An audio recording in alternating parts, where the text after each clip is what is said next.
So, and Sri Ramakrishna tells further, even though you appreciate formless aspect, in the beginning you require a form which helps you towards formless reality. Why should God incarnate? It is because to show you the way. God's supreme manifestation is found in human being. Though God is present everywhere in different degrees, His manifestation is supremely felt in the human being who is endowed with all noble qualities. And one can understand God only through incarnation more effectively. And he comes close to God through incarnation. That means all grace and love are easily available to you through incarnation of God. If you live with such a person, you understand the value of grace and love. So Sri Ramakrishna tells you further that a guru who guides you in spiritual path is a manifestation of that Supreme God. He practices himself the spiritual ideas in his life. So he becomes a fine, perfect instrument to express the glories of God. And he will have all the powers required for spiritual ministration. So, Guru is the connecting link between God and yourself. It's a great hope, otherwise you are helpless. Who is there to guide me? Who is there to show me the way? Where is a doctor to cure this worldly disease? It's incurable, perhaps. So, here is Guru who can cure your disease of worldliness.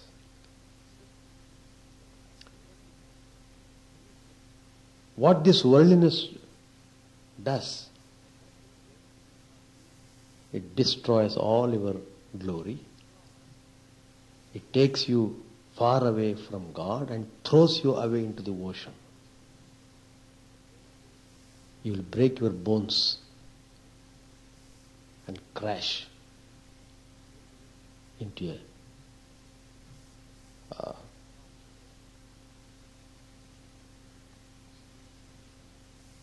state where you will have very unpleasant feeling. So, it is Guru who takes you across the ocean of world. He shows you to swim. He shows you how to fight your internal enemies who are growing stronger and stronger. How do you know? The more you become worldly, it's ample proof that the enemies are becoming more strong and you have become just a helpless victim in the hands of enemies. Who are those enemies? Anger, lust, greed, jealousy, hatred. Dreadful, most dangerous enemies have occupied your mind and dragging you more and more towards them. So, first of all, you must become aware of the danger.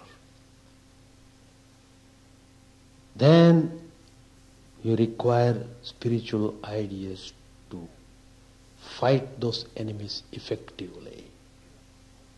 So you need practical guidance. So Sri Ramakrishna gives you simple, at the same time most effective suggestions. If you catch hold of Sri Ramakrishna's feet, you have got everything that is required to fight the enemies. The enemies will just vanish from you. They are just scared. Once Swami Brahmanandaji, one of the direct disciples of Sri Ramakrishna, was meditating under a tree in Kusum Sarovar lake near Vrindavan. I had gone there to see that place. Fantastic place associated with Radha and Krishna. Brahmanji used to meditate there for long hours.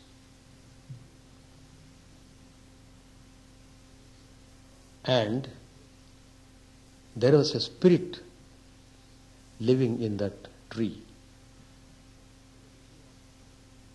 And it became very nervous because the Mahatma is sitting and doing, his power of purity is so great that spirit could not stay there anymore. He was shivering, trembling in fear. Brahmanji could see the horrible state of that spirit. Then he became so gracious. What he did was, he just looked at the spirit and made him to give up that spirit state. And he made that spirit to go to higher regions. That spirit became extremely happy, joyful. That is the power of spiritual persons. So, Sri Ramakrishna was talking to the actor who came to Sri Ramakrishna. He was giving instructions to her in many ways. In course of his instructions, he said to her, it is very good, it is very essential to keep pictures of holy persons in rooms. See? Sri Ramakrishna is telling that. It is very good, very essential, important to keep these holy pictures in the rooms. Why? Because these pictures constantly quicken divine ideas. Just you happen to see those pictures, at least for a few moments, that gives rise to spiritual waves in your mind. Spiritual waves rise up. So it's a kind of starter. It starts spiritual ideas in your mind. Otherwise your mind is dead to this spiritual awareness. So these holy pictures awaken you this kind of important awareness in you towards spiritual ideas. So, it means the spiritual feelings are roused by looking into these pictures. I have gone there to Dakshineshwar Kali temple where Sri Ramakrishna used to live and did sadhana. In his room, many pictures of holy persons are there. And all those pictures were there during Sri Ramakrishna's time. So, it has got its importance. It has got its value. Once I had been to some place, I think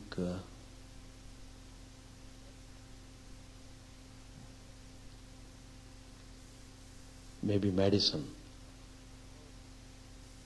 I stayed in the home of a devotee. So they gave me a room where I would rest myself. There I saw the walls. All the walls are full of pictures dealing with sports.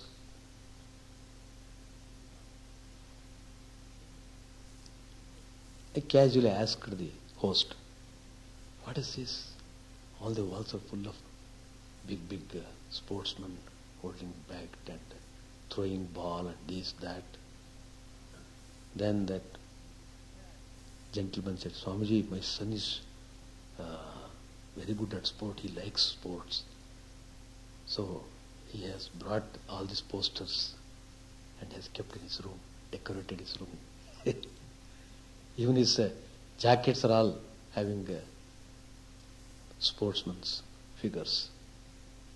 That means his whole mind is occupied with sports. He likes it. He loves them. So he kept them. Same way.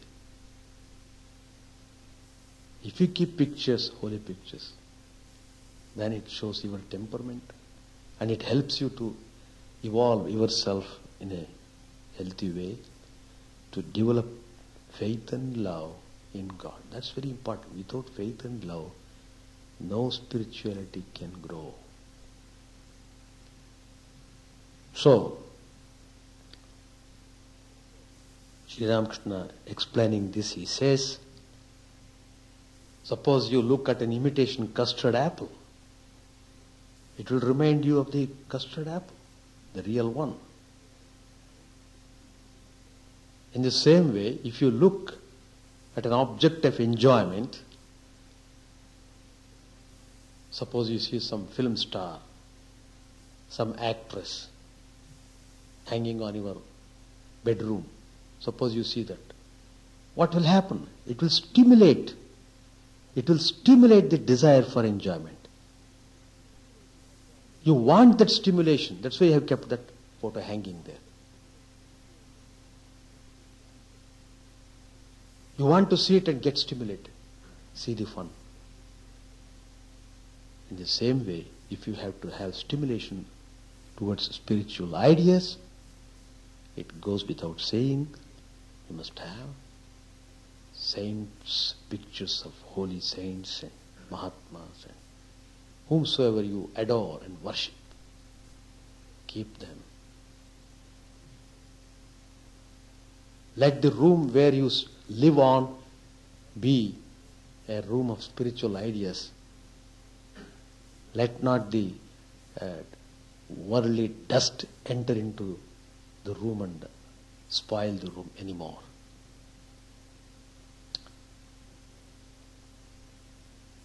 So Sri Ramakrishna, giving this idea, points out that it is very important that you should constantly be associated with holy things, You must constantly be associated with holy people.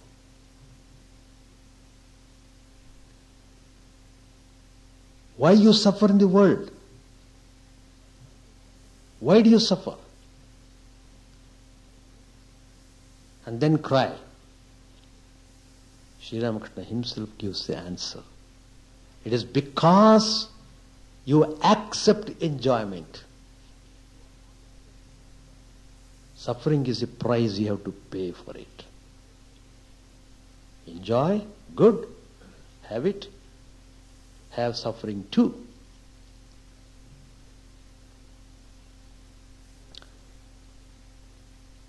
If you want to have real peace, you must be in the company of the holy.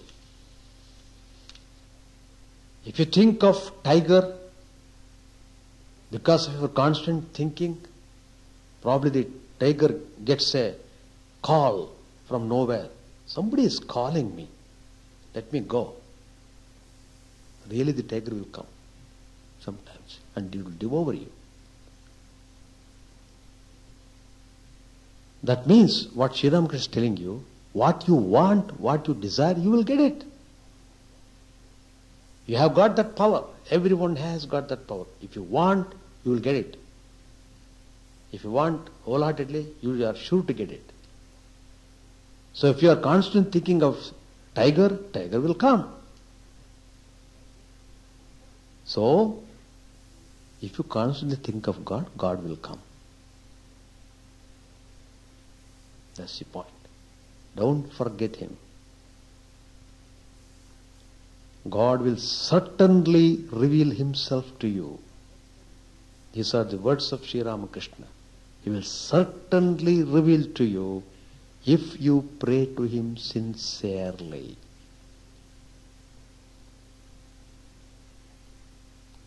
Sri Ramakrishna said further to the actress,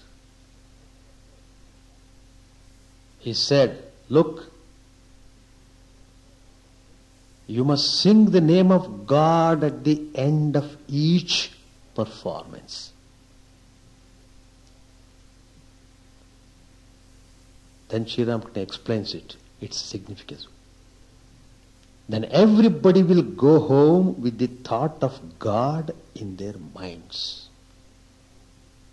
So, you must sing, just as we do invocation, invocatory song, in the same way, concluding also, you must sing a song, divine. Sing the name of God. Do bhajan. Nice bhajan. It should be very nice, appealing. It should directly hit your mind.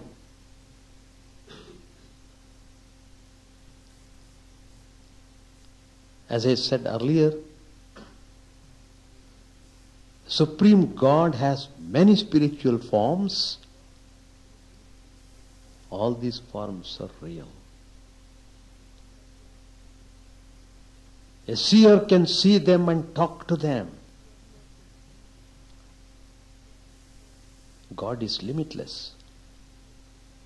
Infinite are His moods. Infinite are His aspects.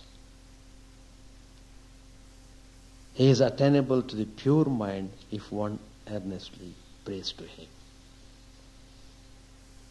And Sri Ramakrishna tells a very significant teaching. That is, God looks into the heart and not into the words. He looks into the heart and not into the words of one. You may utter things, but in your heart, if you are different, you can't satisfy God. And another point is, in God's eye, there is no sin. One glance of God and the sins of many, many births are wiped away. What are these sins? Just like cotton touched by fire. The name of God is like a fire.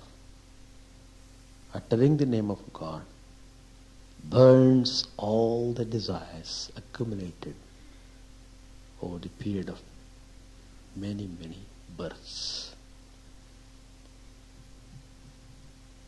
So this is the first important teaching which Sri Ramakrishna has said. And he said then, the thing is, somehow you must try to unite the mind with God. You must not forget Him, not even once. And he says, how you should think of God? It should be like the flow of oil, without any interruption.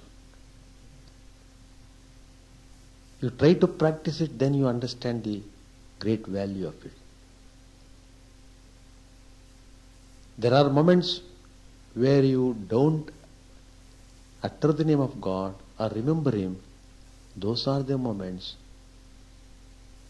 you may commit wrong things. If you are remembering God and carrying your activities, less chances of committing wrong things. Then Sri Ramakrishna explains another important point, because this particular idea is constantly under debate. That is, rituals.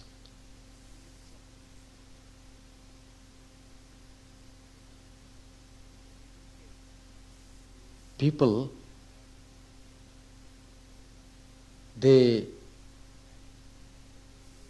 are not so much for rituals. There are so many reasons for that. First of all, rituals demand certain discipline in your life which you are lacking. Discipline means resistance. You resist. Oh, why should my freedom is curtailed? Why should I go every day at 8 o'clock and do worship? It's not possible for me. Why should I have to change my clothes? Why should I have to take bath? It's not possible. So if you go on talking like that, nothing is possible for you. You want to walk, is difficult. So rituals, they force you to act upon properly. They force you to behave properly. They force you to learn, and they want you to become strong in every respect. So, you have to understand the significance of rituals from this point of view, not superficially. And Sri Ramakrishna himself tells,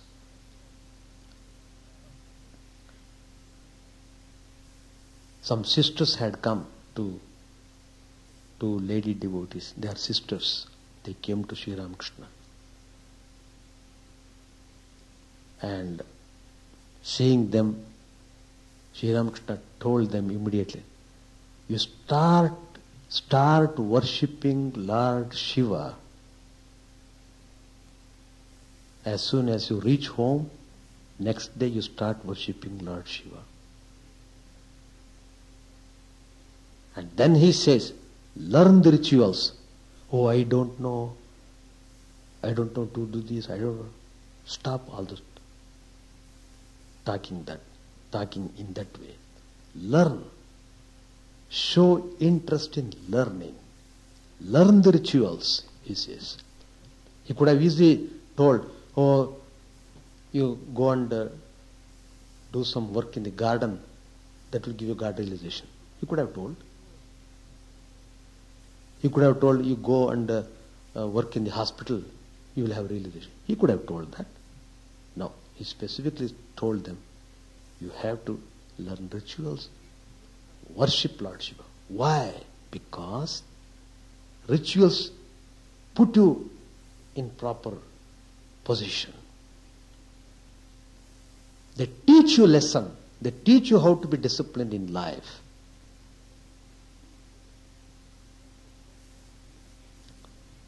So, rituals will put you in religious duties. You are always crying and telling, I have got plenty of duties. What do you mean by that? All your worldly duties you are talking about. Here Sri Ramakrishna tells you, spiritual duties. Spiritual duties.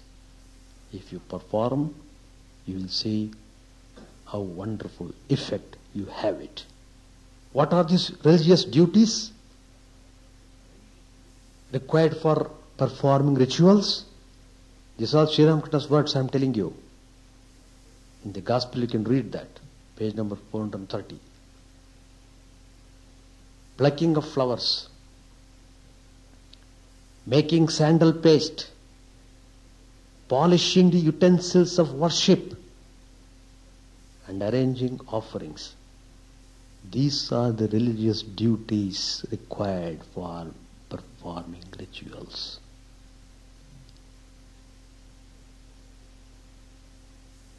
So, that means your hands are acting upon, your legs are moving, because to pluck the flower you have to run to the garden to pluck the flower.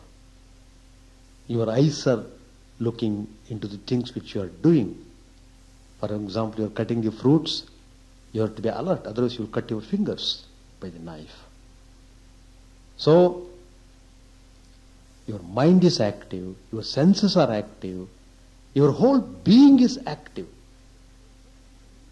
You are supremely active in doing the duties related to worship of God.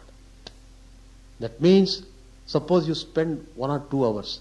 Those 1 or 2 hours preparation for the worship keeps your whole mind, your whole being, all your senses in the same spiritual mood. That is the purpose of doing the rituals. What Sri Ramakrishna tells you is that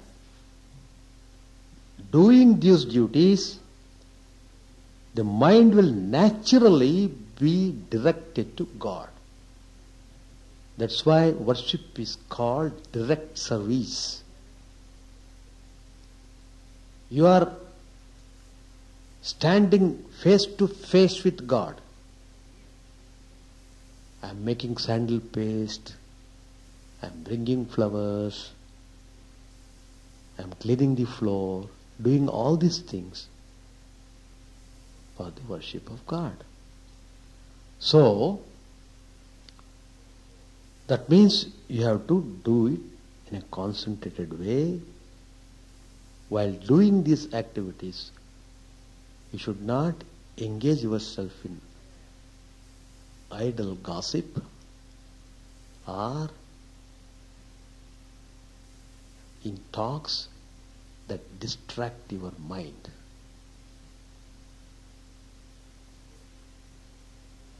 These warnings you must clearly follow. Then only it becomes religious duty. Otherwise, it slips into a kind of worldly duty. Mechanical. It becomes mechanical. No. So when you do perform, when you take up rituals as a discipline, then you will see how it will have tremendous effect on your personality. And Sri Ramakrishna tells, you will get rid of the dreadful enemies, anger, jealousy, and so forth.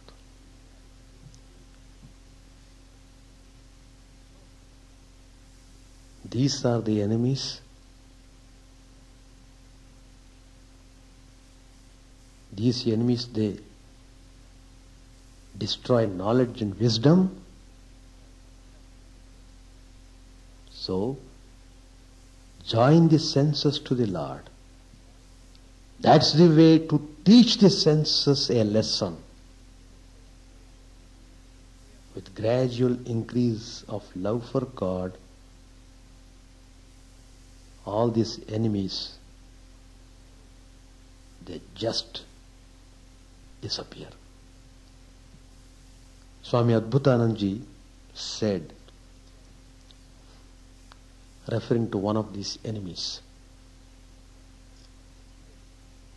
whenever he saw somebody angry, the Swami would immediately say, don't touch him. He has become an untouchable. Don't touch him. If you touch him, you will have to bathe to purify yourself again.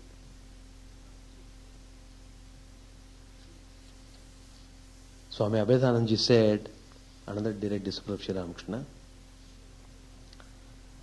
realize the idea that you are the witness of the mind. All these deadly enemies, anger, greed, etc., they are all the attributes of the mind, and so they cannot touch the soul. The soul is entirely different from all these attributes of the mind. So, Abhedanji suggests an idea. He says, raise your mind to the Ajna Chakra. Ajna Chakra is the center between the eyebrows. And think over the spiritual idea there.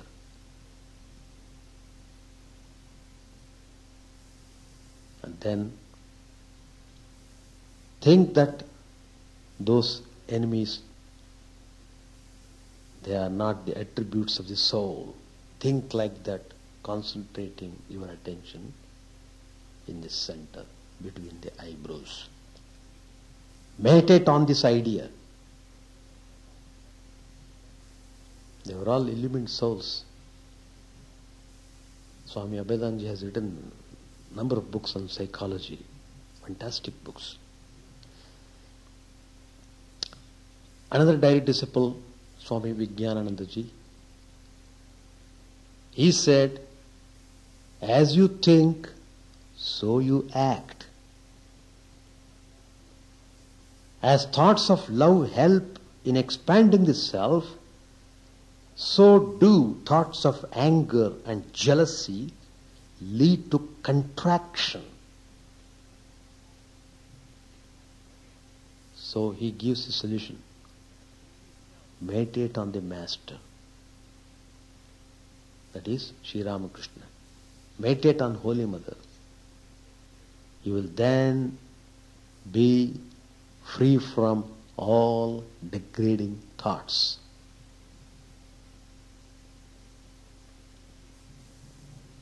Let discrimination guard the doors of your mind,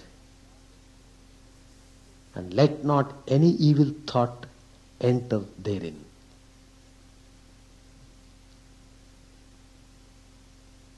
So, pray earnestly and struggle unremittingly to free your mind of all impurities by deeply remembering Sri Ramakrishna. If you think of Sri Ramakrishna deeply, if you concentrate on him, you will get all the qualities of Sri Ramakrishna yourself.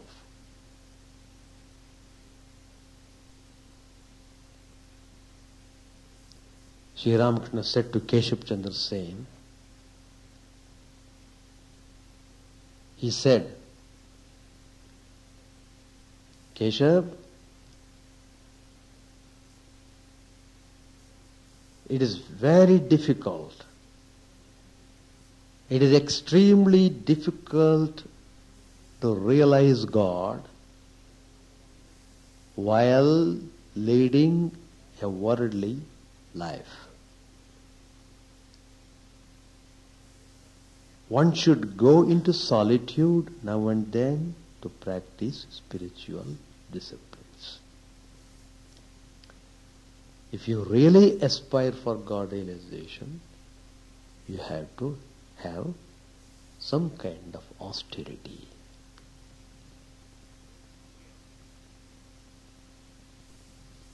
And Sri Ramakrishna tells you, go forward. Beyond the forest of sandalwood, there are many more valuable things: silver mines, gold mines, diamond mines. So the woodcutter was chopping wood in the forest. He heard the voice of a brahmacharin who told him, go forward. Why are you just spending all the time in just cutting the wood? Go forward. You will get wonderful things by which you can become prosper. In the same way, spiritual prosperity you can have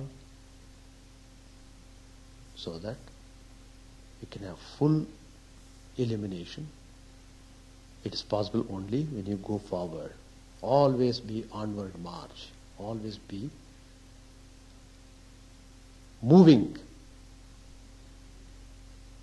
Even if you come across a failure, don't stop. Struggle.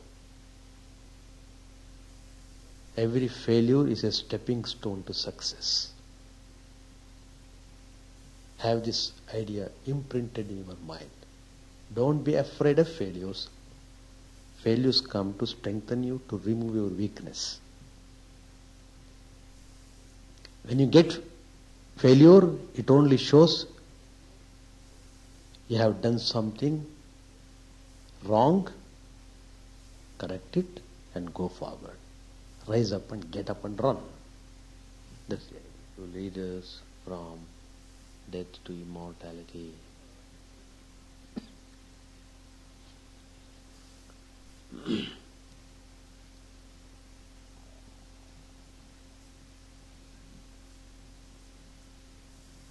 Sri Ramakrishna was talking to the devotees.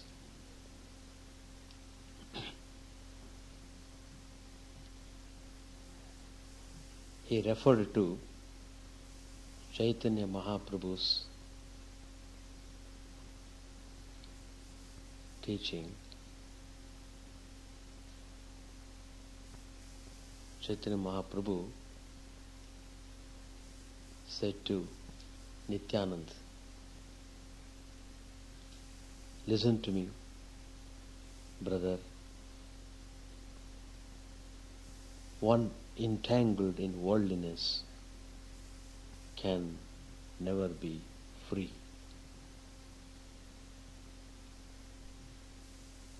What a great statement it is.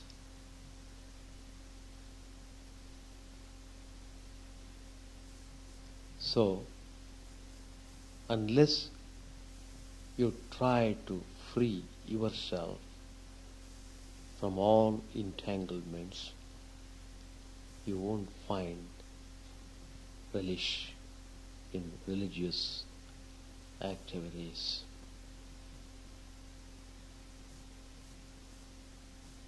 So, we need to know what are these that entangle us into this world so that we can take proper steps to free ourselves from these entanglements.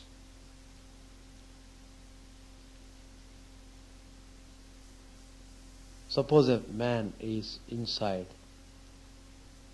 a room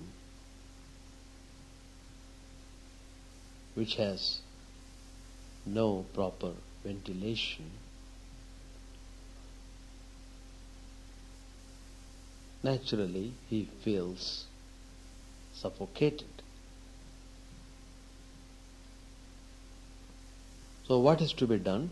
He should find out why he was feeling that way.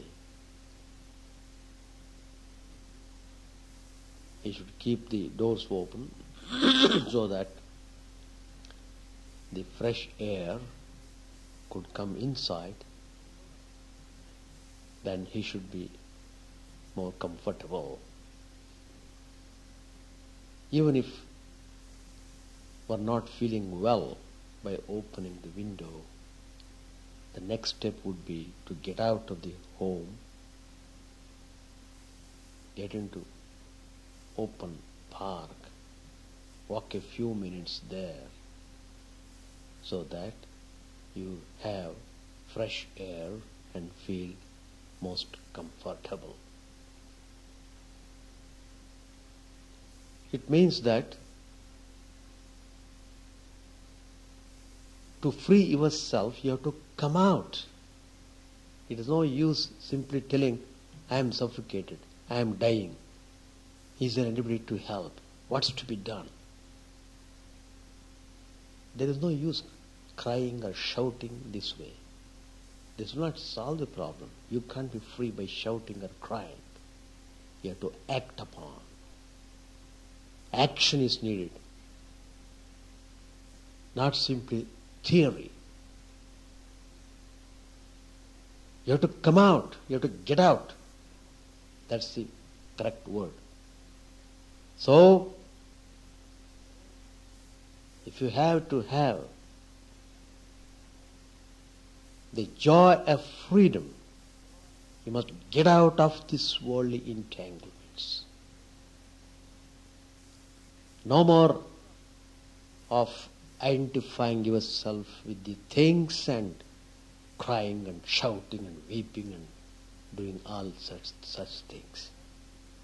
No, the more you weep, the more it makes you weep.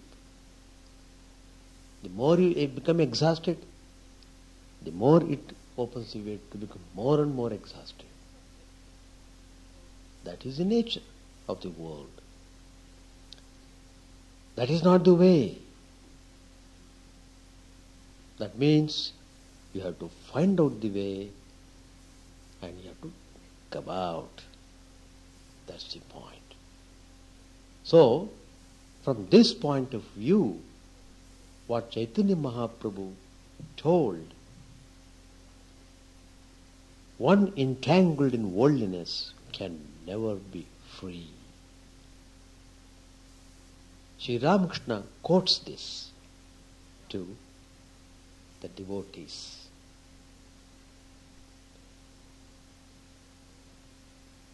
So, let us try to understand what are these that entangle people into this world. It has been broadly classified 8 shackles which bind the person into the world, which make him suffocated, which doesn't allow the man to free himself. On the other hand, it makes him to die.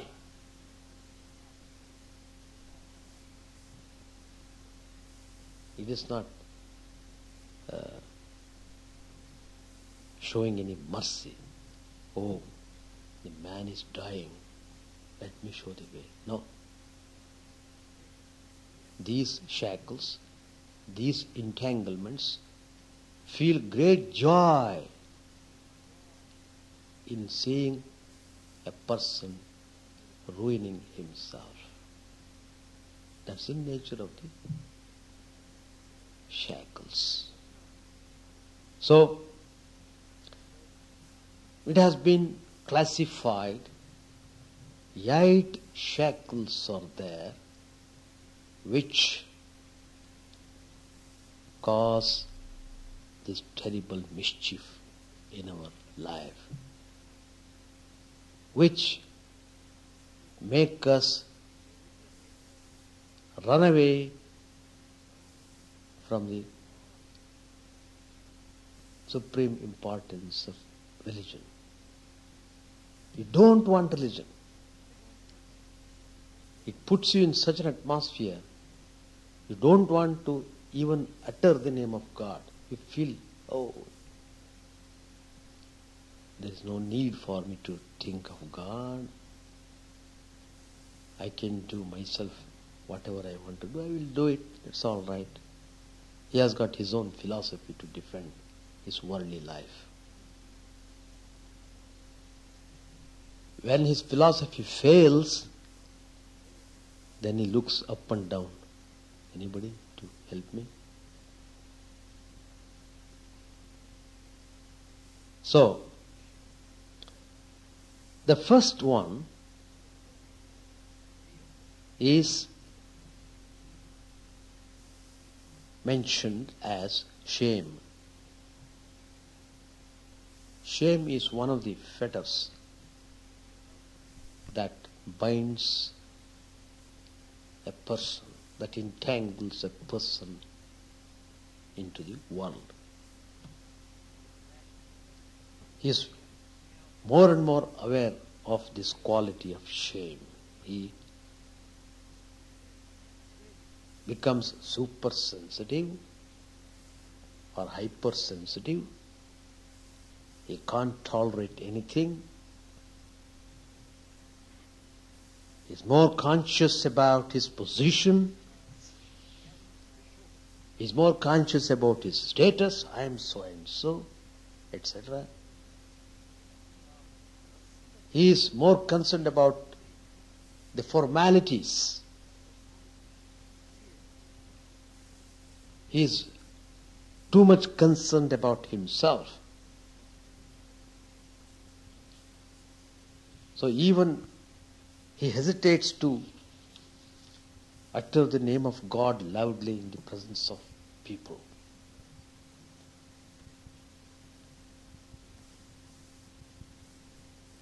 Not only that,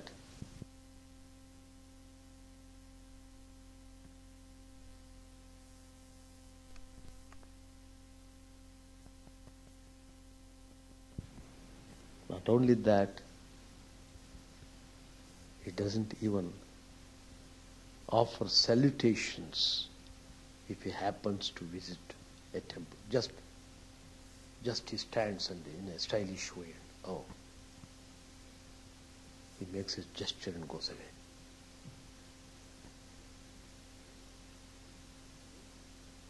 That is, he is conscious or concerned about public opinion or social propriety. What this man thinks, what that man thinks.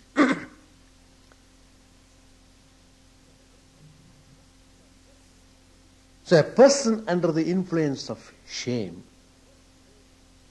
he behaves in a very peculiar way. He finds pleasure in cavilling at the spiritual people. He ridicules their way of life. What are they doing? What they do by closing their eyes? What do they do? Who knows what they are doing? Etc., etc. So, he is completely deluded by this quality of shame. He is more and more aware of his power and position, his status, and social propriety, what people think.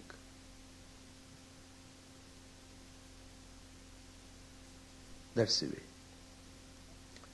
So this is one of the shackles that entangles a person into the world. that causes distaste towards spiritual upliftment. The second one is hatred. Somehow they cultivate this kind of aversion. It springs from jealousy. He is unable to be happy over others' happiness. He constantly harbors hatred. As a result, he brings disharmony in his life.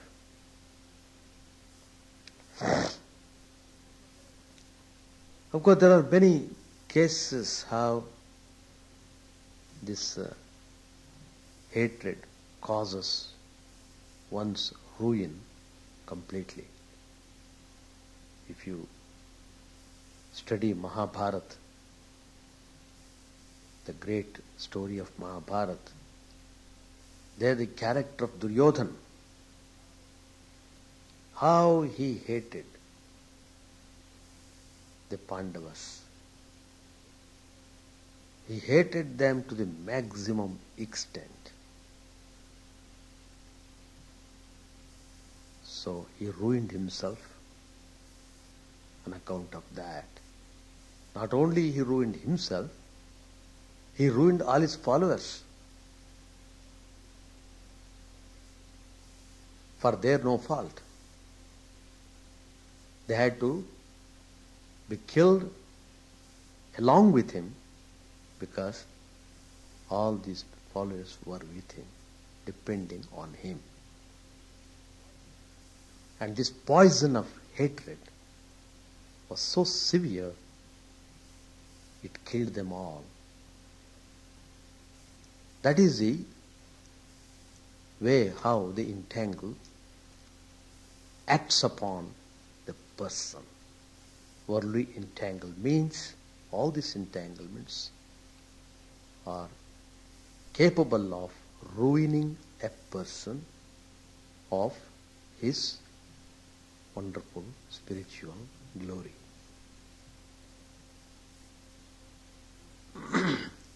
So, a person under the influence of hatred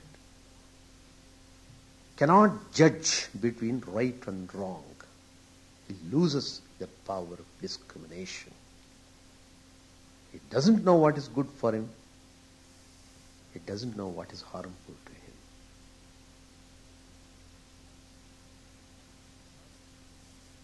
Because of this bad quality, his whole life becomes miserable.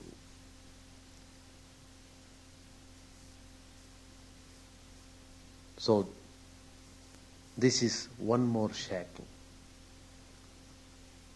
All these, they pull you down, down and down and down.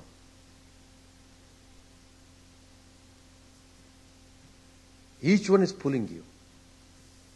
All these 8 shackles which I am telling now, they pull you to the maximum extent.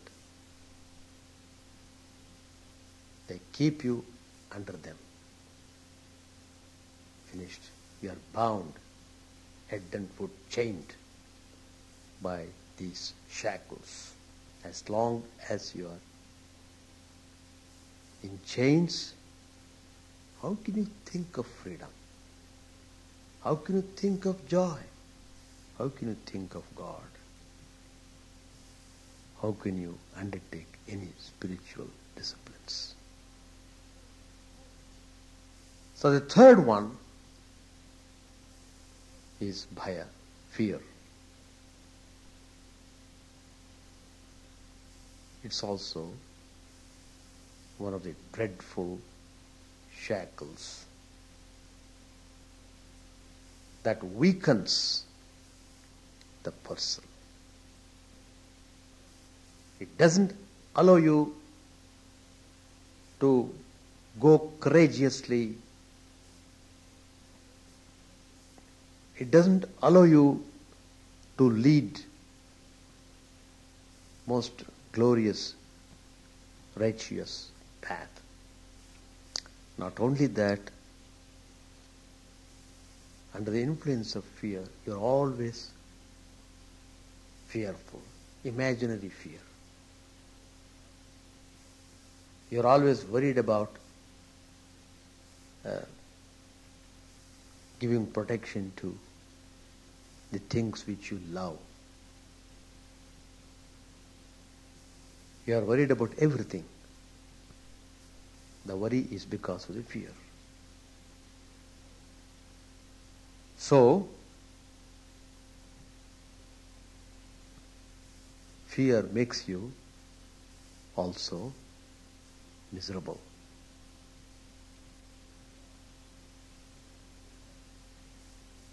They are afraid to take to spiritual path because they think by coming to spiritual life they would have to give up things which they loved very dearly.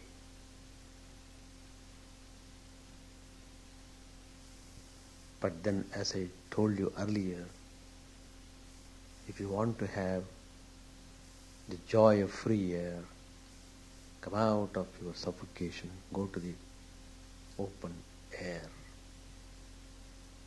So, the meaning of renunciation is get rid of all these shackles, cut off them one by one by the sword of discrimination. You have to apply this surgery. It is very important. This knife also should be very sharp. If it is blunt knife, you can't make any surgery. That means your intellect must be remarkably sharp to cut off all these shackles mercilessly. Then only you may think of freeing yourself. That means you have to get rid of worldliness. Don't be fooled by the worldly philosophies and worldly ways of explaining the things. Another fetter is jati, community. See, in how many ways a person is troubled. How many ways?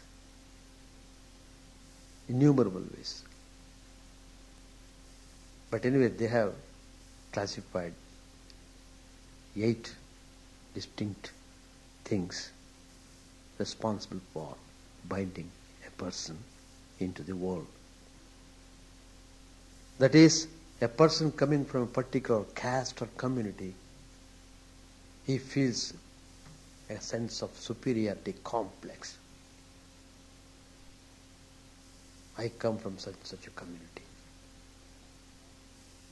A kind of vanity or pride. That's also dangerous. The sense of pride will make you more egoistic, and there's every chance that you will be hurt because your ego gets hammerings on account of your association with various types of people. You feel insulted every moment and you feel bad. You become restless and you behave in a very erratic way. All this is because of superiority complex. I am superior.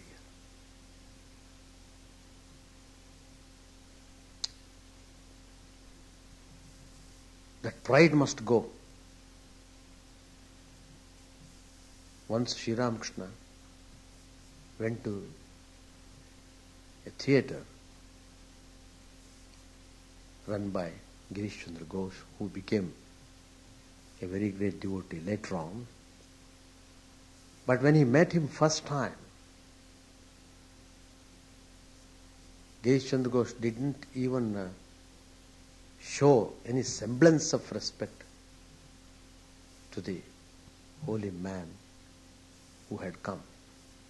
He didn't even courteously offer any salutations to him. It's generally followed that if you see a holy person, you greet him with salutation. And what Sri Ramakrishna did, he himself bowed down. He was embarrassed. When he's seeing a person bowing down, he should return it. So he has to bow down. Then again Sri Ramakrishna bowed down. Again he did. It went on like this for a number of times. So Sri Ramakrishna taught him how to bend his head, how to make himself free from false ego, false pride.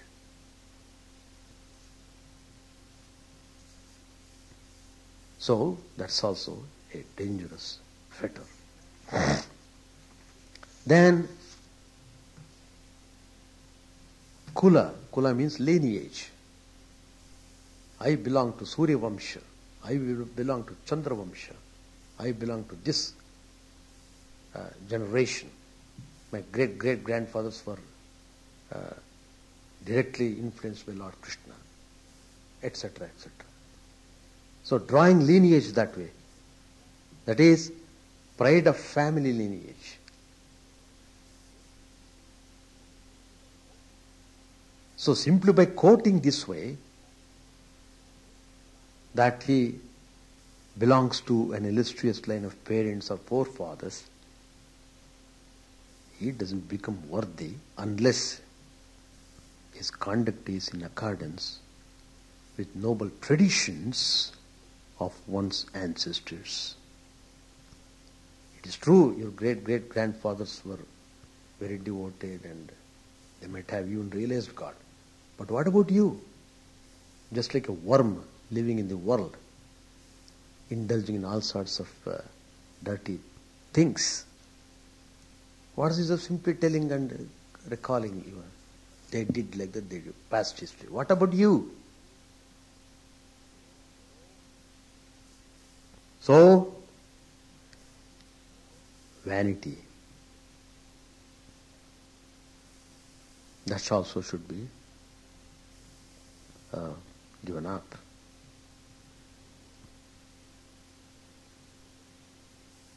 So true nobility is derived from virtue, not from birth.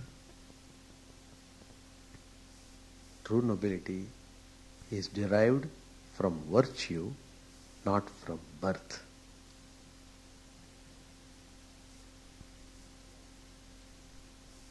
Then, another fetter, which is very tricky. Sheela, good conduct. What? Being good also binds a person? A doubt may come. But you have to understand it in a very careful way. That means good conduct is very useful. It's a very useful fence for the growing plant. But a fence is a safeguard to be outgrown. That point you must remember. So, even the good conduct also varies from country to country, from one type of society to another set of society, people, group.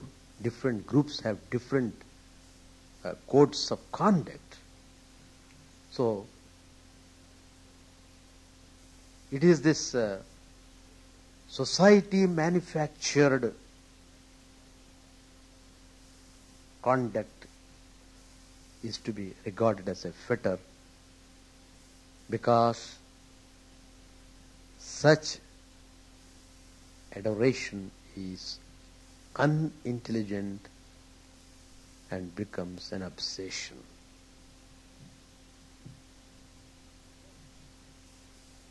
Of course, good conduct is a valued aspect of morality, but morality is not everything in religious culture. A man may be very good,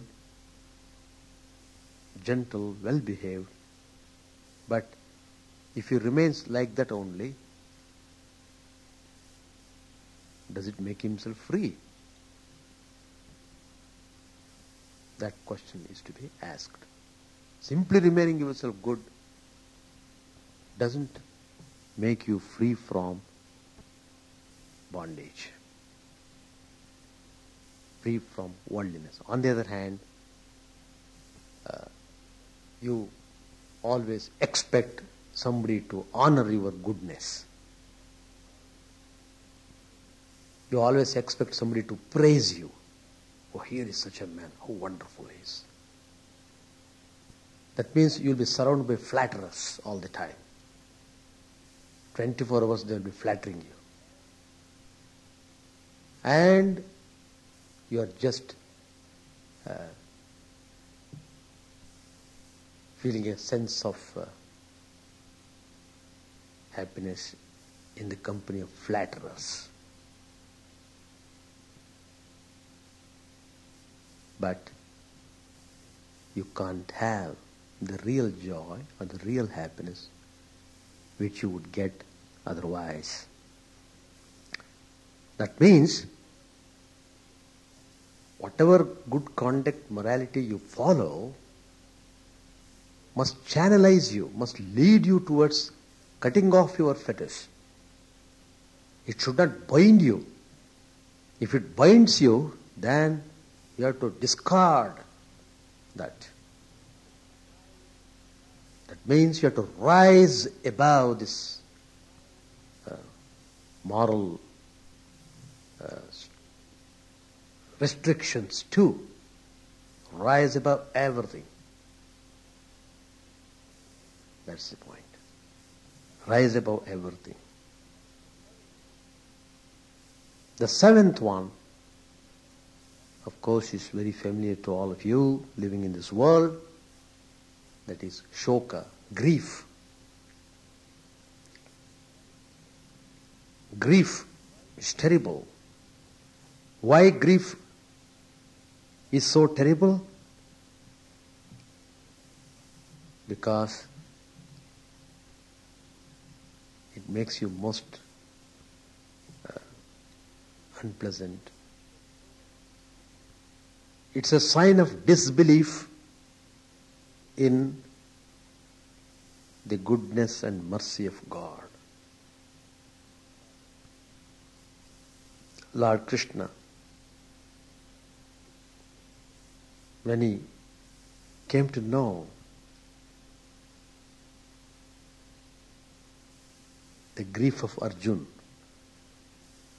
Lord Krishna had to give him the message of hope and strength. He had to give him ideas in such a way that he would be free from that grief. So, cheer and not grief is a thing to be cultivated.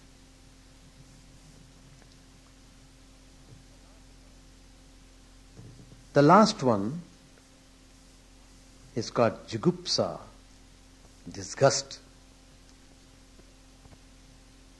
That is, a vehement dislike is a sign of ill breeding. You feel disgusted with a person. Why?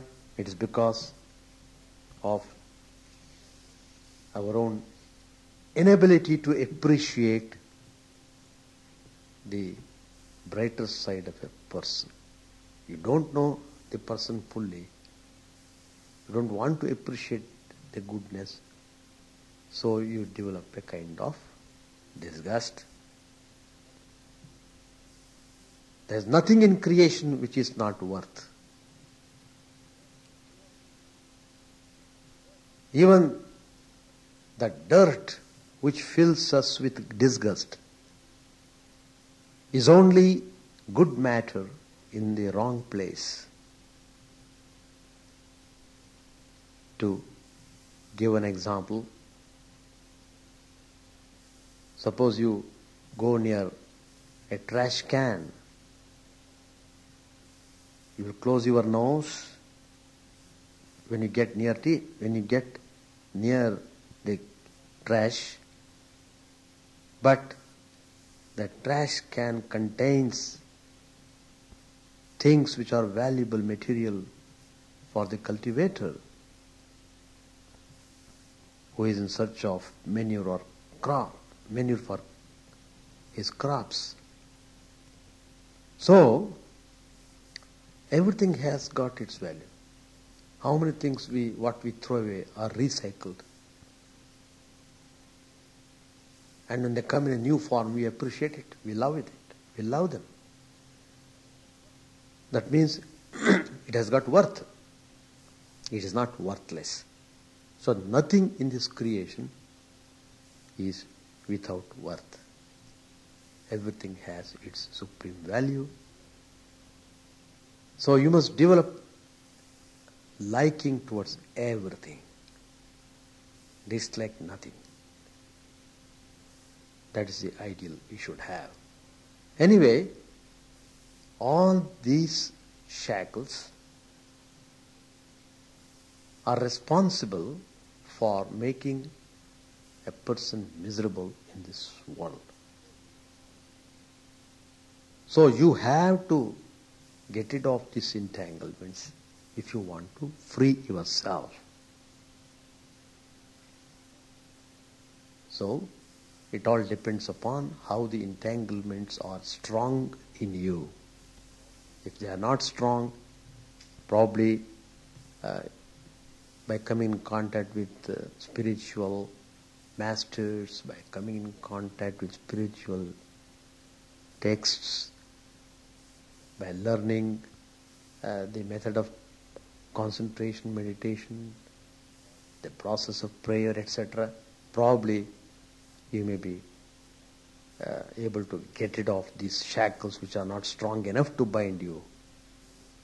In fact, if you take to these spiritual ways seriously, the first thing that you understand is, by doing these things, they will loosen the shackles, loosening the grip of the shackles on you. First they loosen the grip. Then you can come out of their control. The shackles do not bind you anymore. You are able to come out of yourself. So that is the way how we should take up the spiritual matters and practice them steadily, maintaining cheerfulness, all the time being watchful about the things in and around us, always trying to remember God and trying to keep the mind always on high level. These are the methods by which we should be able to come closer to God and develop real liking towards spiritual life, so that we may overcome all difficulties in our spiritual journey.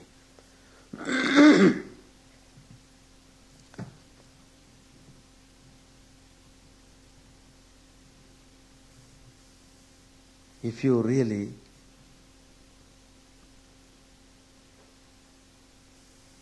surrender yourself to Sri Ramakrishna, he certainly leads you. He certainly takes the full responsibility of leading you.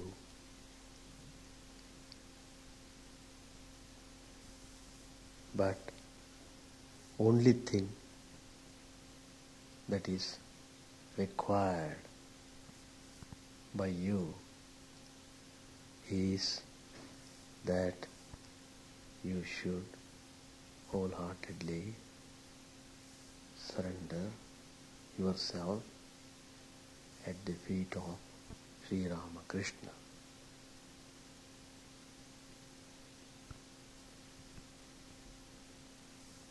When you surrender yourself, it follows that you are ready, prepared to follow all the spiritual instructions given by him with all care and attention. Just you follow them, you will see how you are led in the spiritual path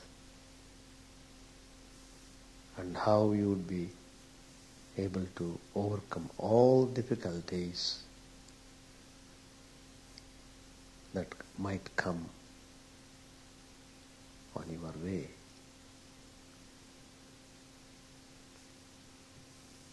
And this method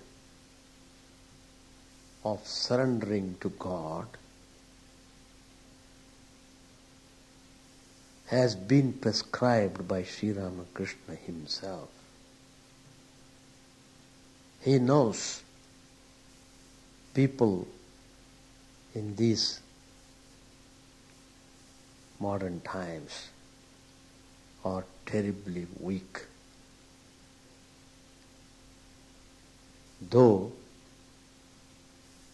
they may have mustaches, they are cowards. If you are not directing yourself to higher life, that means you are covered. Though probably on account of your too much of egoism, you may not accept it. Oh, why should I be called an ego? Coward. Why should I be called a coward? I earn $100 million per year. Am I a coward? I enjoy as much as I want. Am I a coward? If you interpret your life in this fashion, of course you are not covered. You are wonderful. You are completely deluded by the wonderful power of Maya. May God bless you as long as you desire to enjoy the things of the world. God is not hurrying up. Let my child enjoy. When the time comes, then he will cry for me. That's the way. But I am telling you from another point of view. Don't feel shy to see your own weaknesses. Don't feel shy to correct them. Don't feel shy, don't feel shame to lead a spiritual life. As I said in the last gospel class, shame is one of the fetters that binds one in this world. You have to get rid of that shame. Why should you be ashamed? On Durga Puja day, there are about 250 people attending this program. Very happy occasion. At the conclusion of the program I just announced, all of you please loudly chant Jai, victory. Nobody opened their mouth. Each one is afraid of the other, what the other man thinks. That means you are more concerned about your own individual ego than subduing it or surrendering it at the feet of Sri Ramakrishna. The day you decide that my ego will be sacrificed at the feet of Sri Ramakrishna, that day you are blessed.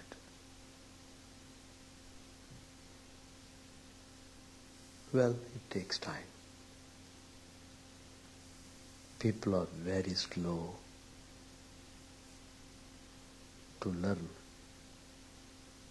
Very slow, even after learning, to practice. Very slow, even after practice, to maintain it. Well, Sri Ramakrishna said,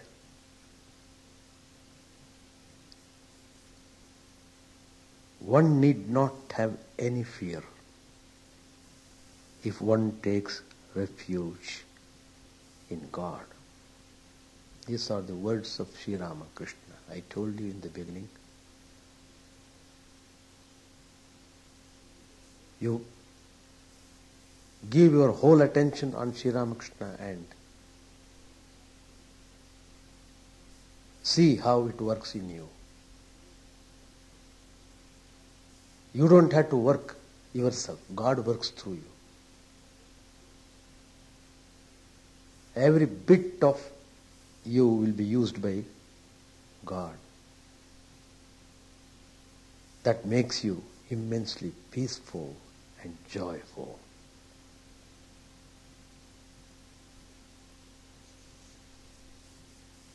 And Sri Ramakrishna tells further, God protects his devotee.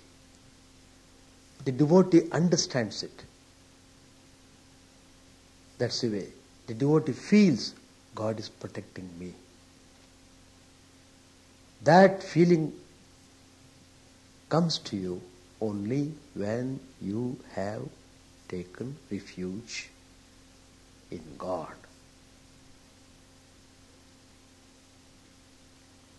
Don't unnecessarily keep on bothering about your weaknesses. There is no end. If you keep on thinking about weaknesses, they keep on coming up one by one. You'll be horrified to know, is it so? Is it ever possible for me to live in a spiritual life? So, what you should do? It's a fact. Accept them. Yes, I have got weakness. If you accept it, then there's a way for you to get out of it. If you don't accept, then you are doomed. You are just immersed in the waters of weaknesses. You are totally gone. Your personality, you are this, that, everything simply vanishes. And life is nothing but futile with respect to such a person who succumbs to weaknesses. So, this very important point, to take refuge in God, it is said in page number 436, Sri Ramakrishna made this specific statement. One need not have any fear if one takes refuge in God.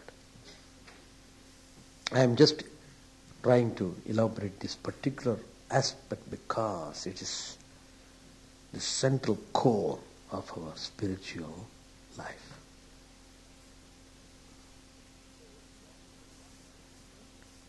So when Sri Ramakrishna tells you to take refuge in Him,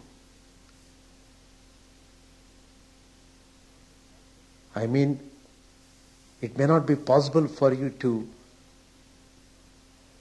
visualize God, in what manner you have to look at Him, etc. So in order to make easy for you, God incarnates Himself in a human form. Well, take refuge in that incarnation of God. You try to follow the instruction, arrive at the result, then debate whether God is present everywhere, whether God is taking care of everything, whether God is looking after everything, whether He is showing grace, whether He is removing suffering. All these innumerable questions will be answered only when you follow the instructions properly, and then you will understand them everything.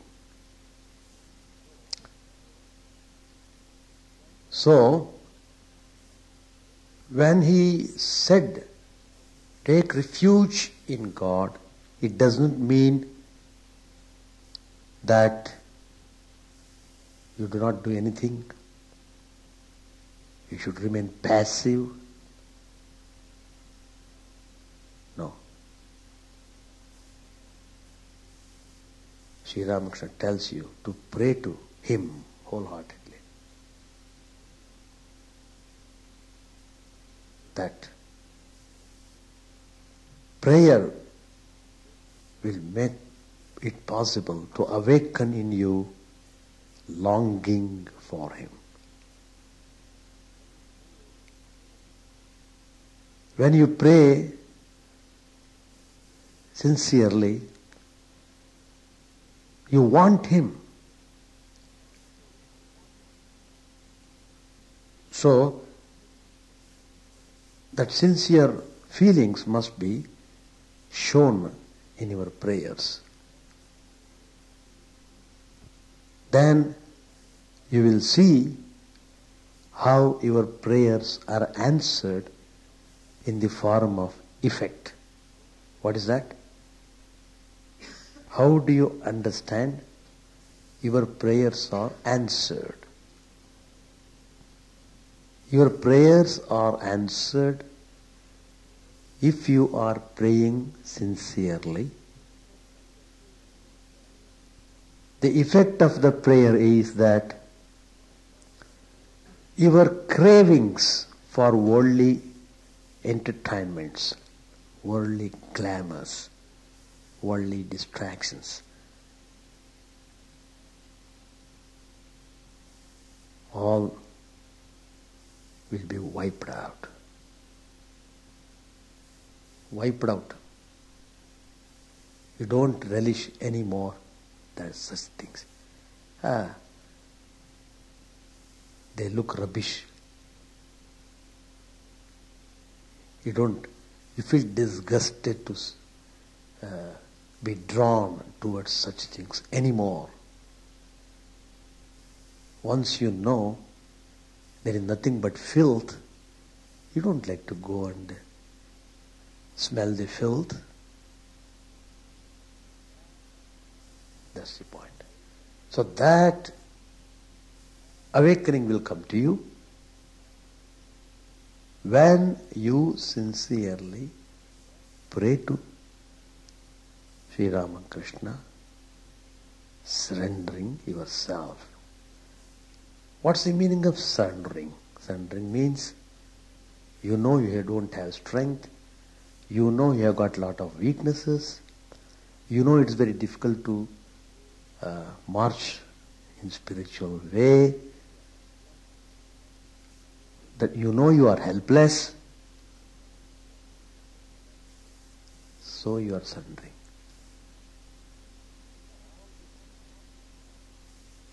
So all these things helped you in a positive way. These weaknesses, this helplessness, all these things helped you in a way to surrender yourself to God.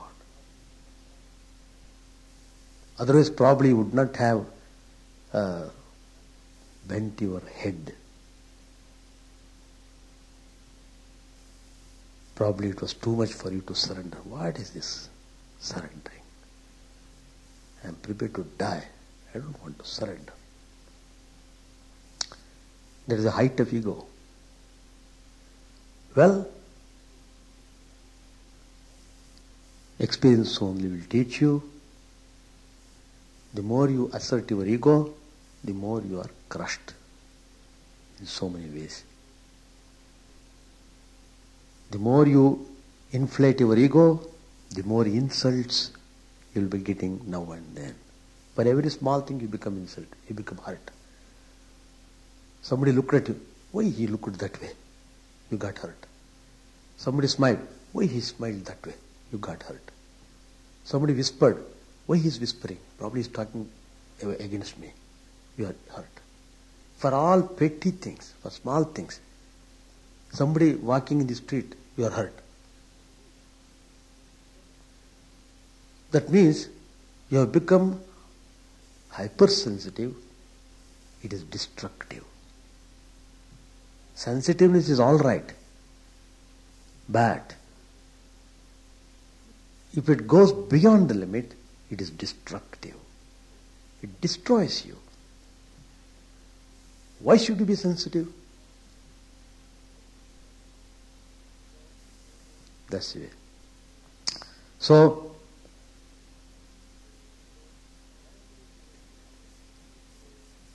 when you pray surrender, when you pray sincerely that way, holding on to Sri Ramakrishna, you will see how His grace will be revealed to you.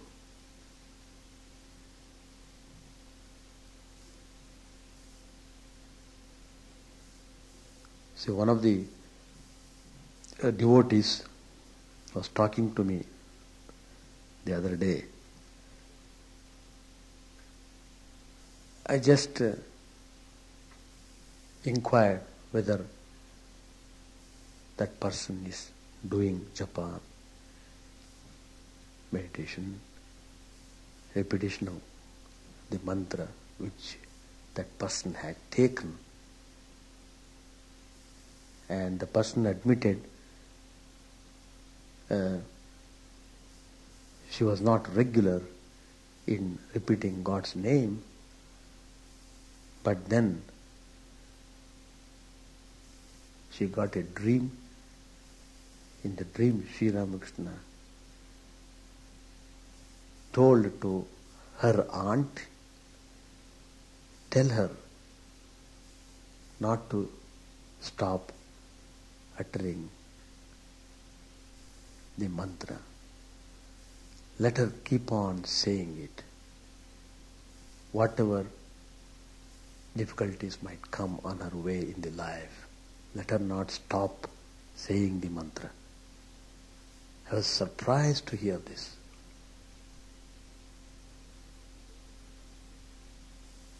And this was told by Sri Ramakrishna to her auntie. Anyway, what I am telling is, You have to find out some method of holding on to your spiritual practices without any hindrance. So, if you continue your practices regularly, that itself is a revelation of grace.